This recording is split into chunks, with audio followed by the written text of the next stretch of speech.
à la demande du parquet, la plainte déposée par Pierre Barnerias est purement et simplement annulée.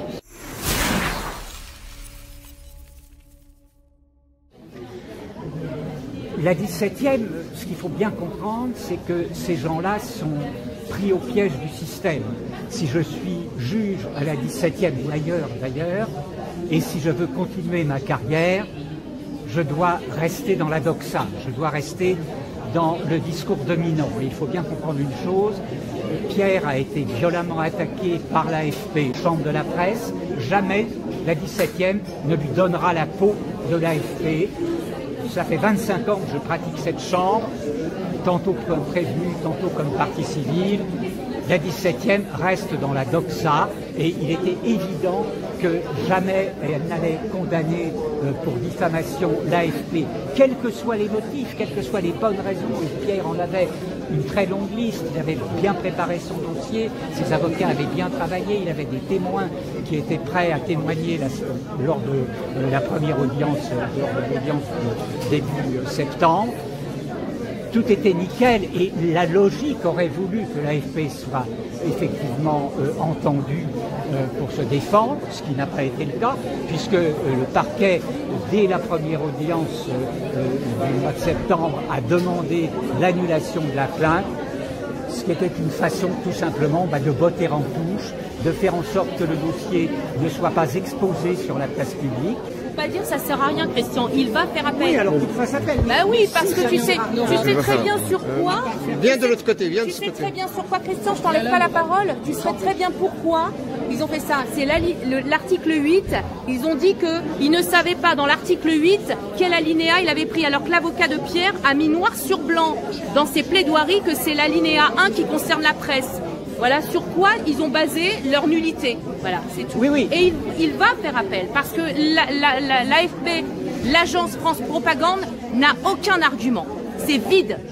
Donc voilà, là c'est juste pour pas faire tomber l'AFP, qui nous balance des mensonges à longueur de temps et qui a incité les gens à faire n'importe quoi dans ce pays. Et il est temps que la vérité vienne. Voilà, je te laisse la parole, mais il faut le dire. Tu as raison. Pourquoi ils ne veulent pas ça? Parce qu'ils sont aux ordres, comme la justice. D'ailleurs, qu'est-ce qu'on attend d'une justice dont un juge, Monsieur Bailly, a vendu sa fille sur les... Il faut parler maintenant, il faut mettre les pieds dans le plat. Il a vendu sa fille sur les réseaux pédocriminels. Il a eu que du sursis. On vient nous parler de quoi? De justice? On attend quoi là pour parler vraiment? Faut arrêter de parler à demi-mot, pour en mettre les pieds dans le plat. On est dans notre légitime défense. Et il faut soutenir Pierre qui va faire appel. Mais nous sommes face à des criminels qui utilisent les institutions de l'État pour assassiner littéralement une partie de la population. Et l'enjeu pour la population française, je le dis clairement, c'est de se débarrasser de ces gens-là. On est dans un État qui est quand même manipulé à un point. Hein. Bon, c'est mafieux, hein, comme tu as dit tout à l'heure. Mais là, il faut que les gens se bougent parce que BlackRock veut l'argent de la retraite des Français. Donc toute leur manipulation des médias, ce n'est que ça. Mais nous, quand on essaye de remonter la vérité, on est attaqué tout de suite pour nous être neutralisés. Et quand on essaye de faire des procès pour démonter cette manipulation, pareil, la justice te dit « circulez, il n'y a rien à voir ». 7 ans qu'on en parle, 7 ans qu'on dit que ça va être de pire en pire. On a laissé une partie de la population se faire incarcérer sous l'intention de commettre un délit. Je pense que les gens ne l'ont pas compris, ça. Hein. Je suis devant une banque, on va me dire que je voulais la cambrioler. Mais non, monsieur l'agent, je voulais retirer de l'argent. Non, non, non, non. L'intention, il est là. Vous aviez voulu la cambrioler. Le 9 juin 2024 restera marqué en ma mémoire. Parce que peu de gens se sont mobilisés pour les élections européennes. Ça, c'est quelque chose qui me marque beaucoup. Les élections européennes, les Européens. Parce que c'est du sérieux. S'il y a bien une élection à ne pas passer à côté, c'était celle-là. Donc regardez le résultat, on va continuer de subir. Il y avait trop de listes. On est bien d'accord. Et le temps est à l'union. Arrêtez de faire des listes. Arrêtez de faire des listes dans tous les sens, même nous, des listes de courses, ça n'en peut finir, on ne sait même plus, les gens ne savent même plus qui voter. On sait très bien que ceux qui siègent dans l'hémicycle sont des frères et sœurs, nous sommes les profanes, ce sont les initiés, et qu'ils se soutiennent quoi qu'il arrive. Donc arrêtez de voter pour ces gens-là, ils se renvoient la balle, il y en a un qui vote une motion de censure, l'autre dit oh bah non on la vote pas, quand on veut sauver le pays, on fait ce qu'il faut. Et ils ne font rien parce qu'ils sont tous tenus par le fric, par leurs affaires de mœurs et par leur loge, voilà c'est tout. Il faut arrêter les mensonges, quoi, surtout. Et laisser la vérité éclater. Mais je suis effaré quand même de la décision des magistrats, parce que quand vous savez ce qui est à l'origine de cette exception cette exception en nullité soulevée la veille au soir du procès par le parquet et non pas par les prévenus, c'est ridicule et grotesque. Maintenant, moi, ce que je sais, et ça sera à mon avocat d'en détailler, c'est que ça ne tiendra pas. On va faire appel, bien sûr, mais ça ne tiendra pas ni en appel ni en cour de cassation. Tellement l'argument il n'y a pas d'argument en fait, il n'y a rien. Donc ça transpire le vide. Et c'est triste parce que je m'attendais vraiment de la part de magistrats. Je m'attendais à ce qu'il d'abord joigne l'incident au fond, c'est-à-dire que le 5 septembre, il suffisait de joindre l'incident au fond en disant en traitant le fond et en examinant ce vice de procédure apparent, parce qu'il n'y a pas de vice de procédure, il n'y a aucun vice de procédure, et là ils ont inventé un vice de procédure, voilà, pour gagner du temps en fait.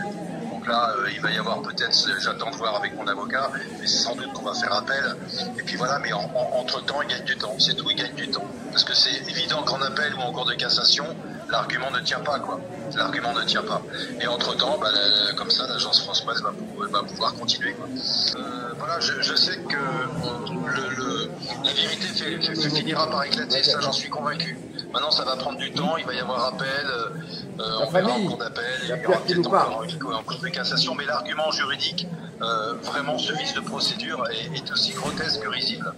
Voilà. Tu peux nous le rappeler, Pierre, 2 minutes, c'est sur l'article 8, alinéa 1, et ils ont dit quoi par rapport à ça? Parce que je l'ai expliqué vaguement, mais est-ce que tu peux être plus précis?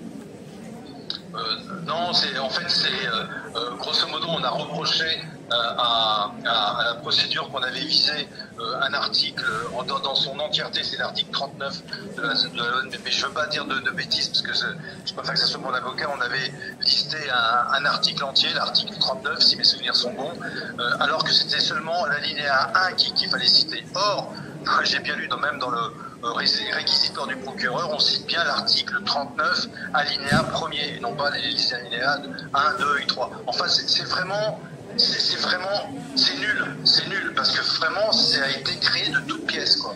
Et c'est même pas les avocats de l'AFP qui ont soulevé, qui auraient pu inventer ce vice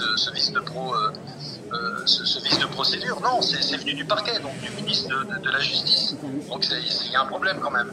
Il y a un vrai problème, parce que, encore une fois, voilà, ça y est, et en fait, de savoir que les juges, le 5 septembre, ont décidé de séparer le fond de la forme, ça y est, je me suis dit, ça y est, ils gagnent du temps.